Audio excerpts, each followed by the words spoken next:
Assalamualaikum warahmatullahi wabarakatuh. Masih bersama saya Hendra, tetap di channel Hendra Berbagi, dan masih melanjutkan menjawab pertanyaan salah satu sahabat Rongso yang menanyakan tentang langkah menjadi penggiling plastik, dan ini adalah bagian yang keempat ya.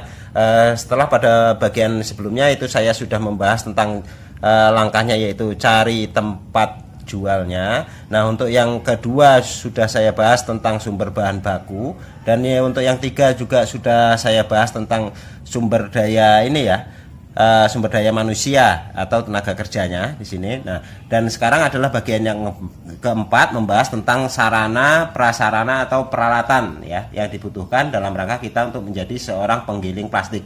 Nah, di sini saya coba bahas satu persatu, yaitu bangunan atau gudang ya. Nah, untuk bangunan atau gudang ini ya, untuk luasnya ini relatif ya, tapi yang jelas di situ dibutuhkan tempat untuk lokasi giling ya, untuk bahan baku yang memang belum diproses ya, dan juga untuk lokasi penjemuran, dan juga untuk lokasi atau untuk menaruh tempat hasil gilingnya. Jadi cukup luas ini ya untuk bangunan atau gudangnya. Nah, untuk yang selanjutnya yaitu mesin giling ya, yang dibutuhkan mesin giling. Dan untuk mesin giling ini sebaiknya ya, sahabatku coba ngobrol sama penggiling yang memang mungkin ada di seputar situ ya.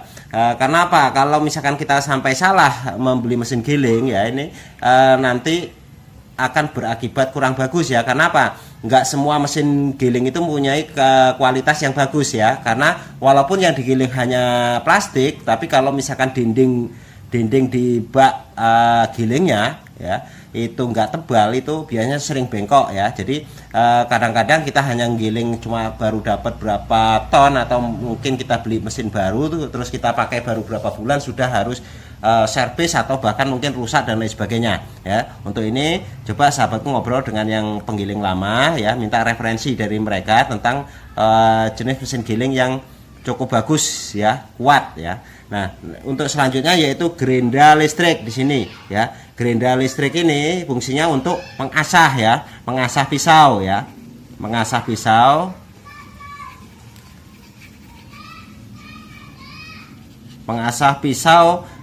dan juga banyak juga manfaat yang lain ya, misalkan untuk motong dan lain sebagainya ya. Ini mutlak dibutuhkan. Terus selanjutnya yaitu las listrik. Las listrik ini bisa cari yang kecil ya. Karena apa? Biasanya untuk pemasangan mata pisaunya ya, ini kalau hanya kita baut ya, ini biasanya sering ini ya, longgar ya. Ada yang dibantu juga dengan cara dilas ya. Selain itu juga las listrik ini juga biasanya untuk mempertajam ya. Kalau misalkan kita membeli mata pisau yang sederhana ya, itu di pinggirnya bisa kita las baja ya, tetes baja ya, sehingga dia akan bisa sedikit lebih kuat dan awet ya. Terus yang selanjutnya udah pasti yaitu jaringan listriknya. Jaringan listrik sudah harus kita punyai ya, karena fungsinya untuk ini ya, untuk ngelas dan untuk gerinda dan lain sebagainya. Terus sumber air ya, sumber air ini juga mutlak. Terus selanjutnya juga itu yang nggak kalah penting, tempat limbah ya.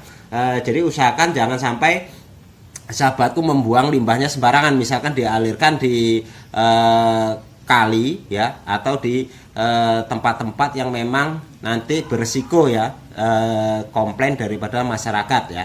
Nah, ini tempat limbah penting.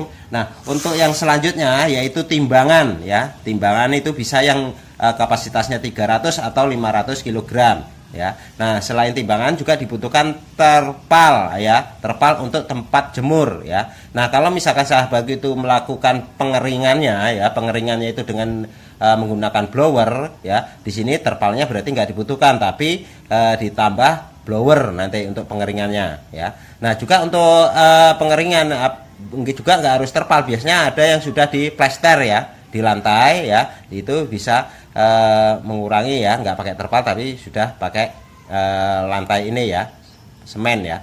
Terus selanjutnya karung ya.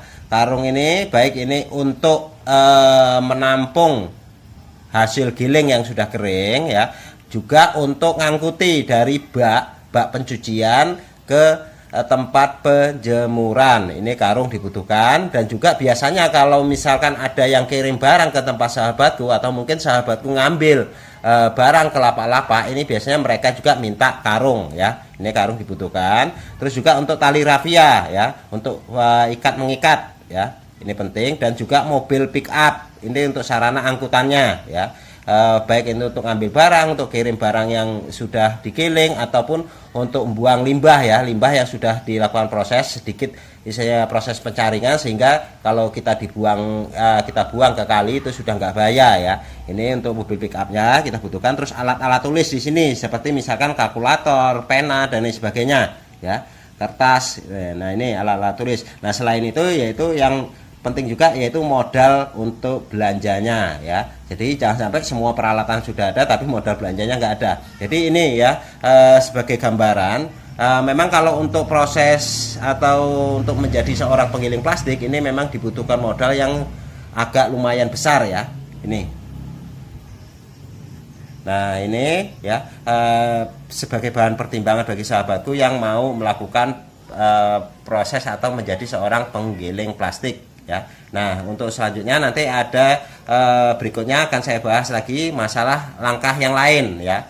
Ini sengaja saya bahas sedikit-sedikit supaya durasinya nggak terlalu panjang. Lebih dan kurang saya mohon maaf. Wassalamualaikum warahmatullahi wabarakatuh. Tetap sukses.